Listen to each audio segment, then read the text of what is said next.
for tuning in. Thanks for being part of our program. Here we are together again on the radio.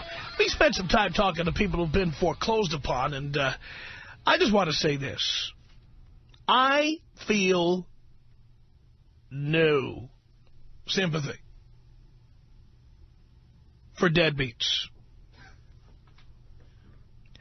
I feel no sympathy for people who just think they can spend and spend and spend, and that there's no risk involved, whether it be buying real estate, something most people know nothing about, whether it be taking out more and more credit cards and racking up the charges, whether it be borrowing money and not understanding how interest compounds over time.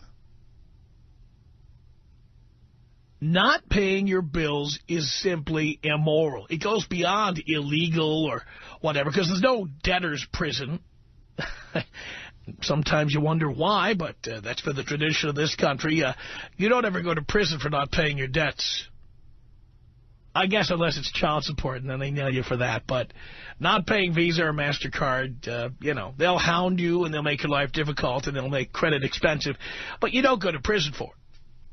And I think the result of that is that people think, oh, these are just big companies and they can afford it. And, you know, there are a lot of people out there with a chip on their shoulder thinking that other people are luckier than they are and they deserve a taste of the good life, too. And I see a lot of these people, you know, using their Visa cards and Discover cards to buy Starbucks coffee in the morning, and you know they can't afford it. You see the people out there who are buying, you know, like little sports cars, or people leasing BMWs around L.A. They lease like the lowest-end BMW they can find because they want to appear to have more than they do. And I've said on this program before that, you know, I mean, one thing I was getting into a relationship, but one thing I will tell you for sure, somebody with a low credit score, someone who has a lot of debt, never, ever would they get the key to my home. Never. Never. It is a personal human flaw to be borrowing money and not paying it back. To be borrowing money and not thinking about how you're going to pay it back, or knowing for sure when you're going to pay it back. It's wrong. Now, if somebody does you a favor, or somebody in the family gives you a gift, or a friend helps tide you over, that's one thing. But when you walk into a bank, a mortgage company, a finance company, whatever, and you're borrowing money, you are making a commitment. All that paper that you sign that you don't read spells out the specifics of the commitment you are making. You have the option, if you don't understand what you are supposed to be reading, to not sign the paperwork, to not go ahead with the deal. But how many people do that? Blaming banks and finance companies, blaming mortgage companies for your problems is a cop-out. People don't want to take responsibility for the mistakes they make. They don't want to take responsibilities for the things that they ought to be doing. And many of these morons think that the government, which means the rest of us, should help them out. This idea that all of the greedy bastards who went out there to try to buy houses thinking they were going to make a quick profit and then got nailed, this idea that the taxpayers, many of whom have better credit than the people who bought these houses, many of whom could not afford to buy a house because all these morons went out and bought houses at one time, now, to add insult to injury, on top of all of that, on top of them making it impossible for the rest of us to buy a house, now there are people out there who think we ought to help them. Absolutely not. These people need to learn a lesson. They need to be thrown out of their houses. They need to be excised from their credit cards. They need to be forced into bankruptcy. That's what they need, because that's the only lesson they're going to understand. This idea that you can do any wild thing you want, take any wild financial risk you want, and that we're going to bail you out if you were a moron or a dumbass, I don't buy it.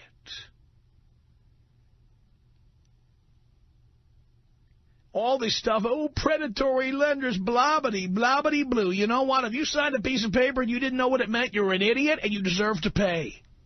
It's that simple.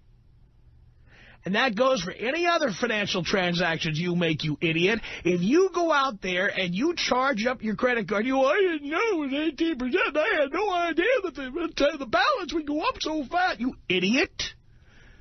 You got a credit card and the finance charge is 18% per year and it's compounded daily? That's going to go through the roof, you moron.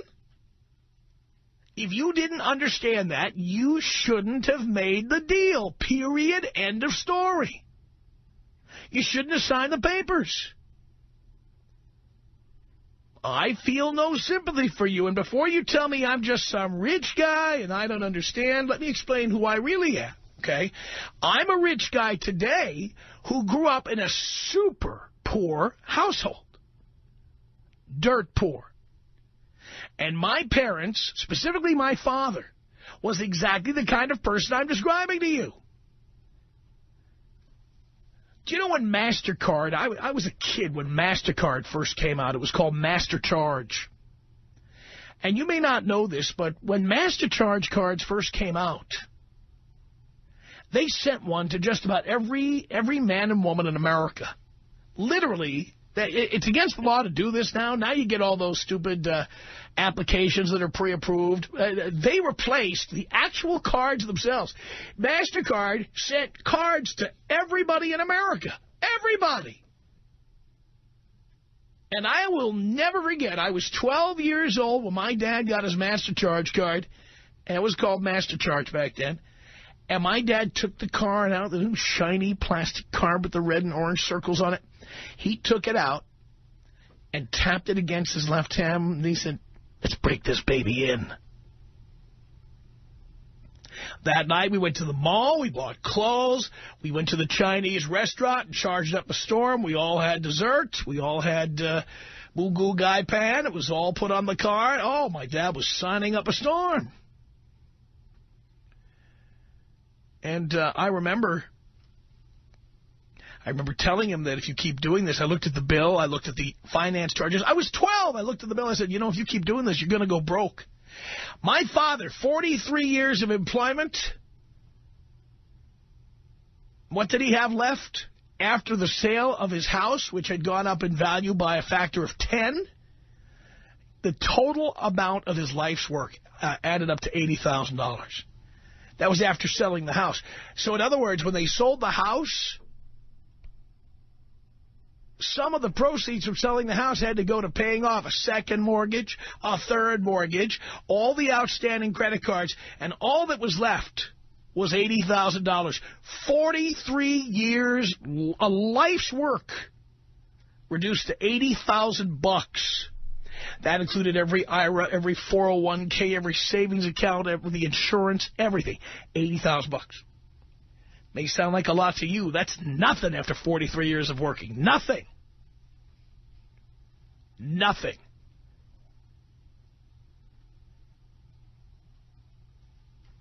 And after growing up and watching that, I have no sympathy for people who do that kind of thing. None. I have 2 debts in the whole world, and they are the mortgages on my 2 homes. That's it. And I can afford to pay both of them off. I was advised by my accountant to not pay them off, to instead keep the money in the stock market, or I would pay them off too. I don't have a car loan. I don't have a balance on my Visa card. I don't have a balance on my American Express card. I don't have a balance on my Discover card. Every month I pay them off. If I can't afford to pay them off, I don't make the purchases. Even now, I don't do it.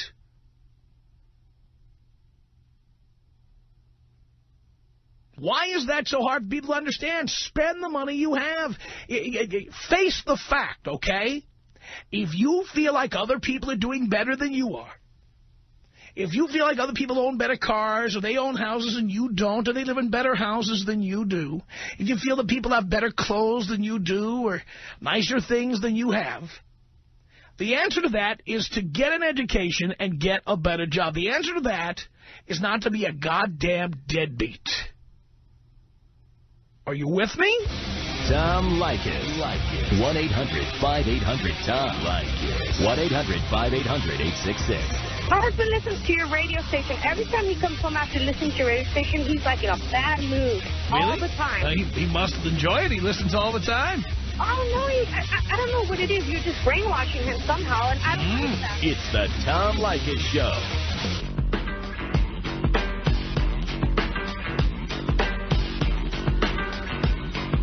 The Tom Leykis Show, 1-800-5800-TOM.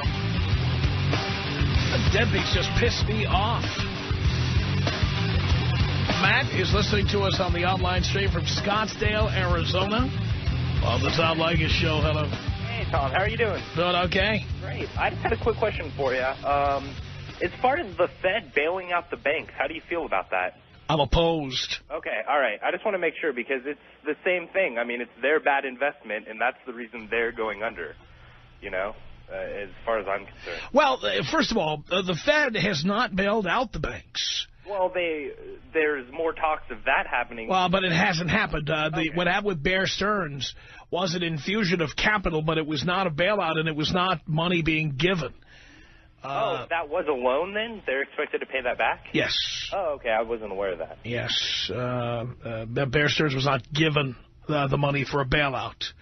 And ultimately, the new owner of that conglomerate Invested with all this foreign money. What about it? To bail it out. How do you feel about that? I don't have a problem with that. We have a global economy. Yeah, but don't you want to look out for our own companies more than selling out, I guess? What do you mean selling out? Well, if we have, people from China or the Middle East owning majorities in our companies, that's not... we went through this same argument back in the 80s with Japan. Uh-huh. And the fact is that all of that went away when Japan's economy went in the tank. And I don't know if you've been paying attention to the news this week, but China's stock market has been cratering. Oh, yeah. And ultimately, at some point, China, the bubble in China is going to burst. And then China's going to have to sell a lot of that stuff off at fire sale prices.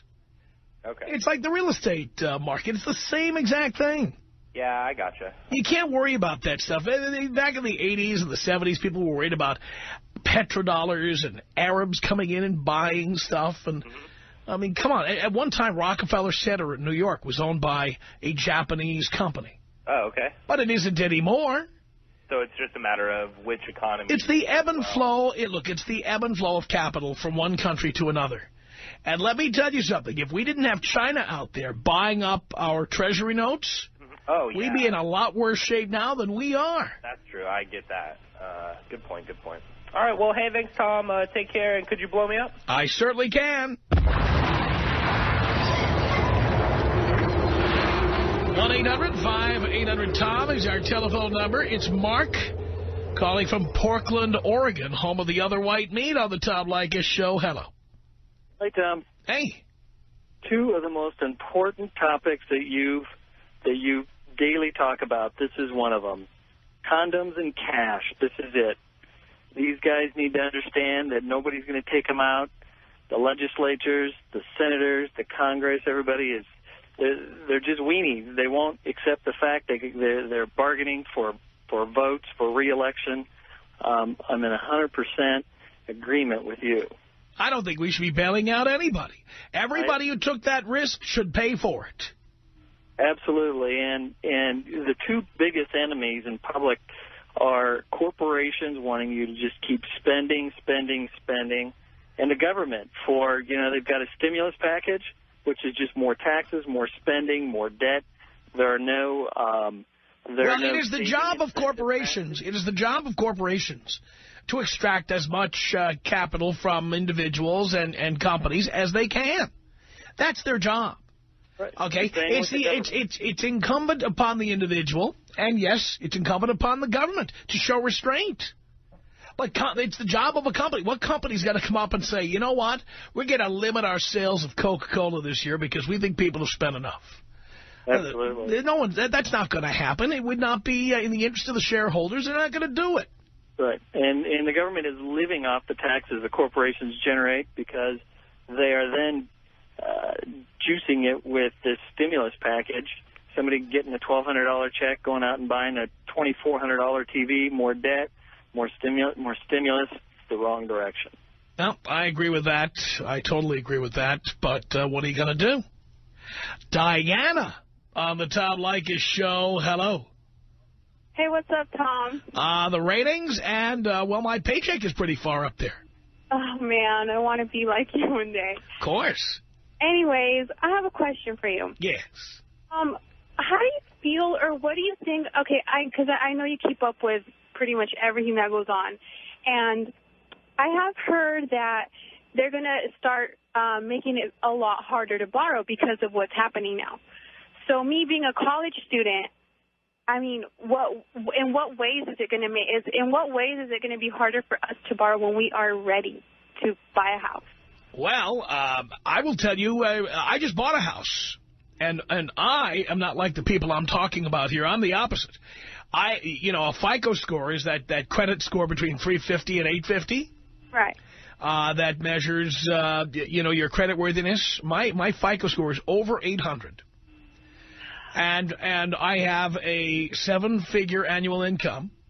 Uh-huh. And when I wanted to buy a house, I also had the 20% down payment, so there's no PMI or anything like that. Guess what? They said 20% wasn't enough. It wasn't enough? They wanted 25%. Wow. And I am a top-of-the-line customer, and I had to put 25% down to buy my house. See, so for people like me, because I can tell you firsthand, it's really frustrating when I come from a family who it doesn't make enough, for us to be. We make enough to get by, but not enough for financial aid. So I have to work. I worked hard so I can pay myself through school. I refuse to get any credit cards, anything like that that's going to, get me in debt. Because I want to buy a house one day, and when I graduate college, I don't want to be far up my butt in debt. So I think it's really frustrating when I see people, like some college students of mine, get financial aid checks and just blow it. People aren't responsible with their money. So I'm just wondering if we're not doomed, but if it's going to be a lot harder for us what do we need to do? I'm trying to go to school. I want to become a nurse. I'm studying to become a nurse. I want to eventually get my own place. So what can we do, Well, you pay your bills on time. You don't run up credit card debts. If your credit card debt is high enough that you've triggered an interest payment, yeah, stop borrowing. Yeah. Your credit cards should be paid off in full every month. Yeah, because, I don't necessarily disagree, because credit, that's going to get us where we want to be, right? That's what we need, a really good credit score. That's right. As long as we can pay it off. But that's the thing. The problem with most people is that they borrow more than they can pay back. Then they end up paying 18% annual interest on that. Yeah, that's effed up. Well, what's really effed up is that many women especially don't understand numbers or money. And they go to the mall with their credit card and they go, oh, it was 20% off, honey, look at this. And then they put the purchase on an 18% annual interest rate credit card. Yeah. And 18%, that's not 18% actually, because they has what's called APR, as you hear in the car commercials. Annual percentage rate. Many banks compound the interest daily or even hourly. Right. Hourly? I didn't know. Sometimes it's even hourly. If you read all that paperwork that you don't read when you get a credit card, some of them have amazing ways of compounding interest. 18% can be 25% or 30%. Oh, yeah, that's kind of insane. But by the way, it's not mostly women, quote unquote, mostly women. It's men too, okay? Darling, let me tell you something. They're electronics, I'm not saying there aren't men with credit problems and borrowing problems. There certainly are. But the thing is, women waste. First of all, women spend over 70% of all the money spent.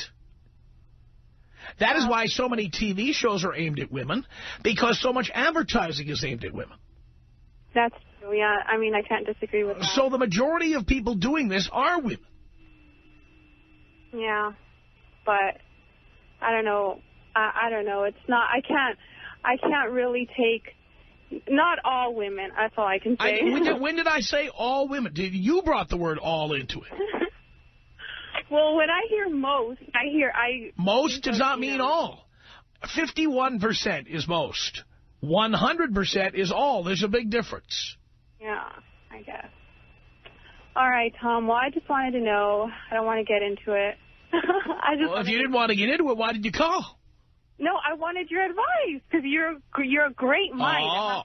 I have to give it to you. You know, you have really good advice. If you have to pay interest on your credit card to buy something, you paid too much. It's something you can't afford.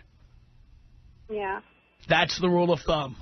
If you ever see a finance charge triggered, you've gone over the line. All right, Tom. And believe me, if you follow that rule, you'll end up a lot better off than you will if you don't. Yeah. Don't rent money. All right, You're Tom, laughing. thanks. Don't rent money. Yeah, I won't rent money. Well, that's when you borrow money and you pay a finance charge, you essentially have rented it. I mean, you're like, I went shopping with my mom. It's kind of like, and she used her card earlier, so it's kind of like, Mom, you're paying, it's on sale, Ma, but you're actually going to end up paying more for it later on. It just doesn't make sense sometimes because of the interest, you know? Like, it might be 15% off or whatever, but the interest eventually you're going to end up paying more than really what the full value is. That's right. So it just doesn't make sense sometimes. But thanks, Tom. I appreciate your advice. Thank you. Appreciate the call. 1-800-5800-TOM. That's our telephone number. Let's say hello to Jared on the Tom Leykis show. Hey, Tom. Hey. I was flipping through a personal finance book at the store the other day, and it mentioned 6 things, and I'm guessing the average person, maybe the exclusively rich could avoid this, but the average person should never buy. And going down the list like so, number 1 would be boats, 2, RVs, 3, vacation homes, number 4 would be timeshares, number 5 would be sports cars, and number 6 would be swimming pools. What do you think about that list, Tom? That's a good list. There are people who can afford that stuff, though. Oh, yes, there are many people who can, and many who should probably avoid that. Well, I would say the average person needs to avoid that. I'll tell you what, I would not buy a timeshare in a billion years. Ever. Ever. Yeah. I don't want 1/52nd of a motel. I want to own real estate that's mine. And if I can't afford real estate that's mine, I'm going to save my money until I can afford something that has land under it and or value. Or spend the night in a 5-star hotel. Right. I mean, this idea that by buying a timeshare you somehow own real estate is laughable.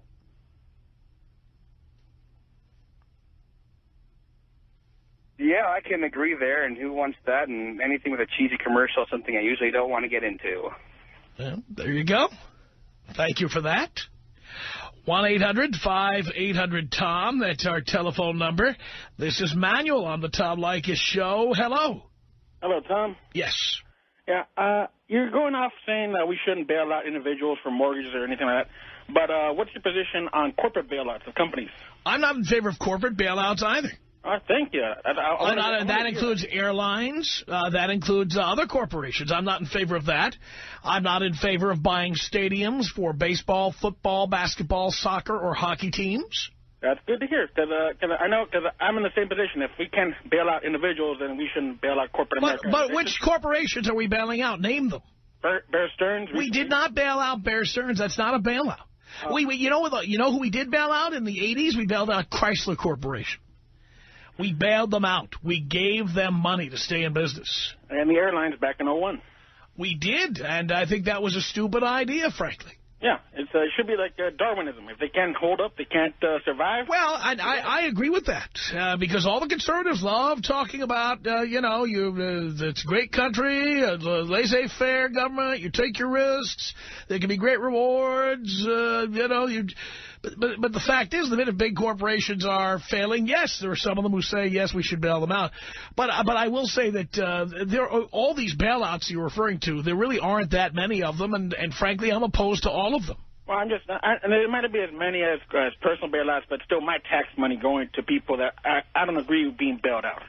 So that's my point. Well, I don't put it this way. I think people who take stupid risks should not be bailed out, whether they are companies or individuals. That's good to hear, Tom. I'm glad to hear that. Right, but the idea that, by the way, this idea of portraying people being kicked out of their houses as victims is so lame.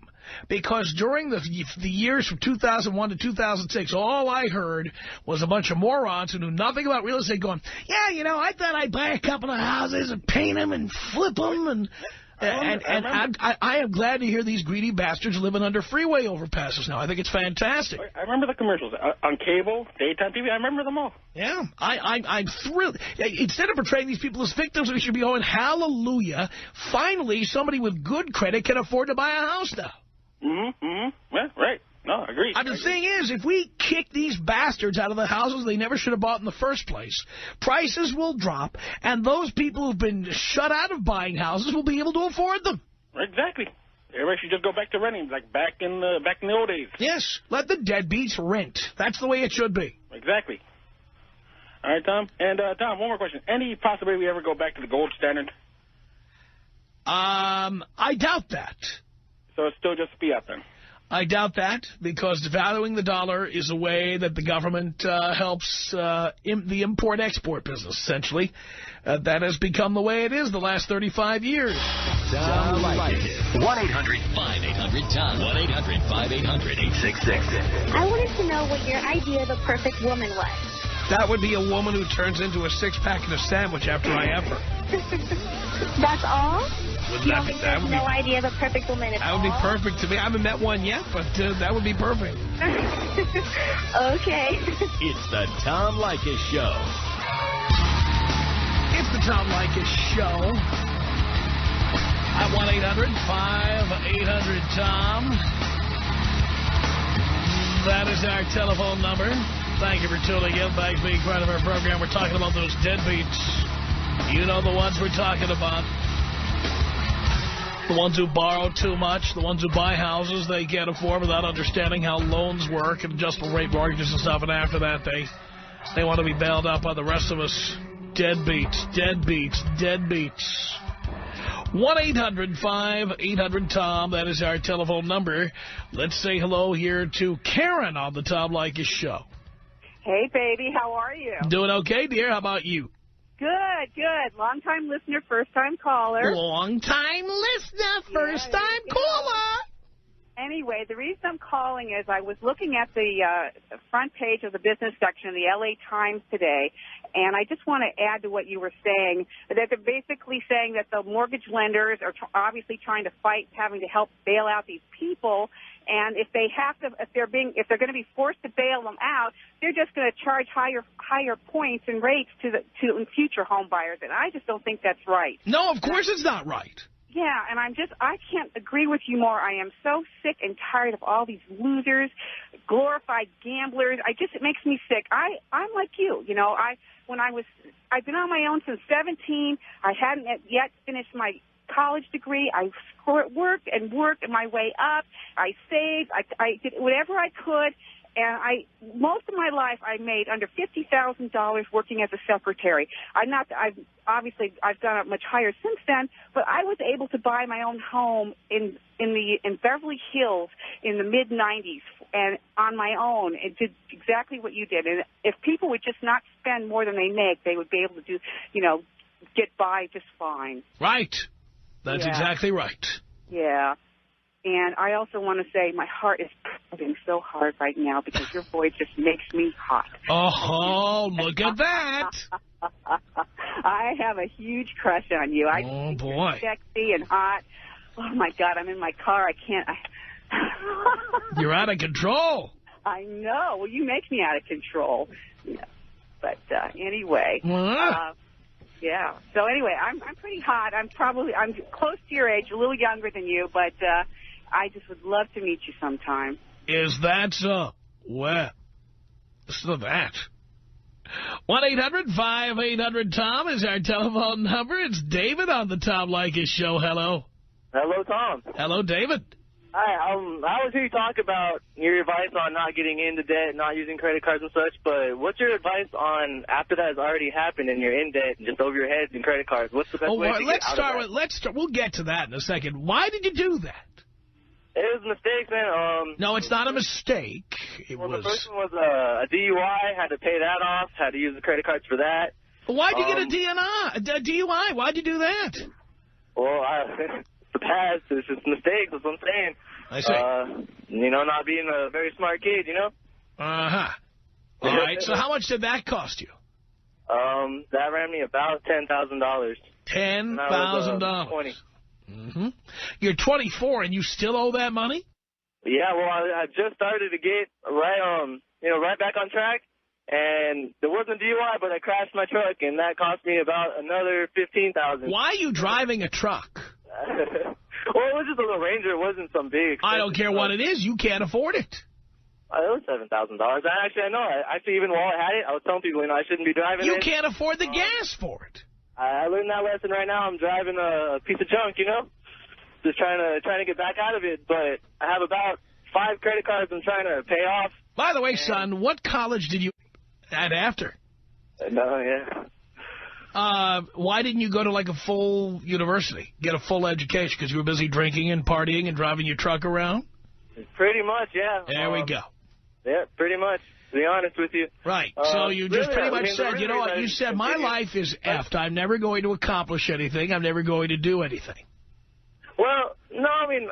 You decided that you were you decided yourself... It was, but... You decided yourself that you were a complete loser, and so you lived your life like nothing was ever going to get any better, right?